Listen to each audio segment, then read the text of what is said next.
We've been mostly working with text-based elements so far. Now it's time to add some images to our website. I have provided the same images I'm using as a download for you to use, or you can of course download your own if you prefer. I have this images folder on the desktop, which I'm going to drag into the project folder. It simply contains 6 images which we're going to be using for the project.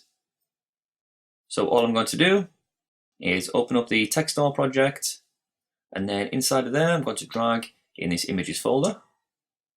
So all we should have now is the index.html alongside the images folder. First we need to go over to the index page and add the image element. This has no content inside of it, so it doesn't have a closing tag. So let's do this inside of our product div, which is just here. So let's go inside there, just above the title of game controller, and let's add the image without the closing tag. Inside of here we can add a source attribute to specify the location of the image. There are a few ways which we can do this. First, I'm going to look at including images from other websites. So if we go over to the web browser and then go to Google, if we search for Wikimedia Commons, and then let's go to this top link here. The Wikimedia Commons website usually has a picture of the day, so of course yours will look a little different from this. And all we need to do, if we go to right click and go to copy image address, and then go over to our source and paste this in between the quotations, just like that, and then give that a save. And then if we go back over to our index page in the browser, hit refresh, we now have an image inside of this product section.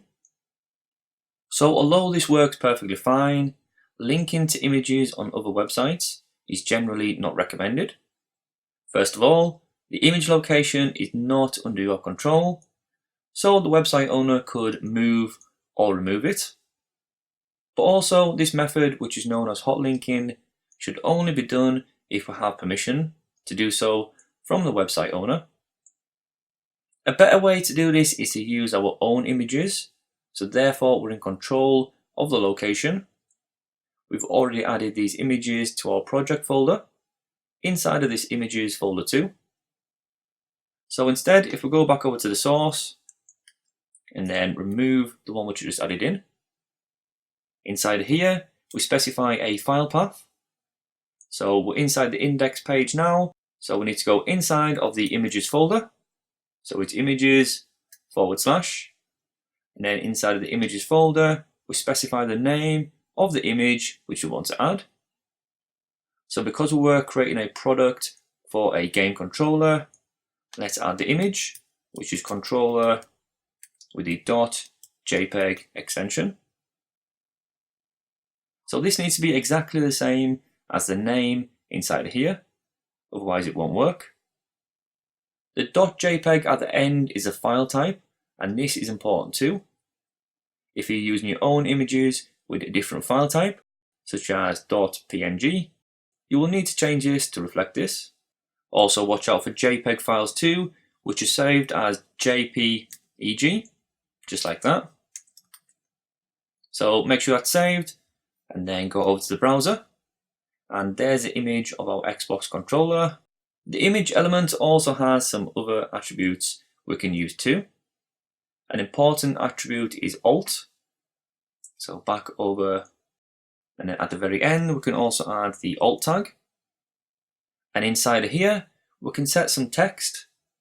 This is important because we can define a text alternative to use if the image cannot be loaded for any particular reason, or for visually impaired people using screen reader software to view your page. So instead of the image, if there is a problem, we could type in the text of game controller picture, just as an example. And also we can set the width and height of the image too. So outside of the quotations, let's set the height. So the height, let's set this to 300. and also width equal to 300 too. So if we only set one of these values, such as the width or the height, the image will scale proportionally, keeping the size and width ratio the same as it currently is. Setting both the width and the height can make the image look a little out of proportion. So save and refresh. So now we see it's 300 pixels by 300 pixels, which makes the image look a little squashed. So instead, I'm just going to leave the width in place, remove the height, and then if we refresh, the image now stays in proportion. So this is how we can add images, and next up we'll look at how to add hyperlinks to our project.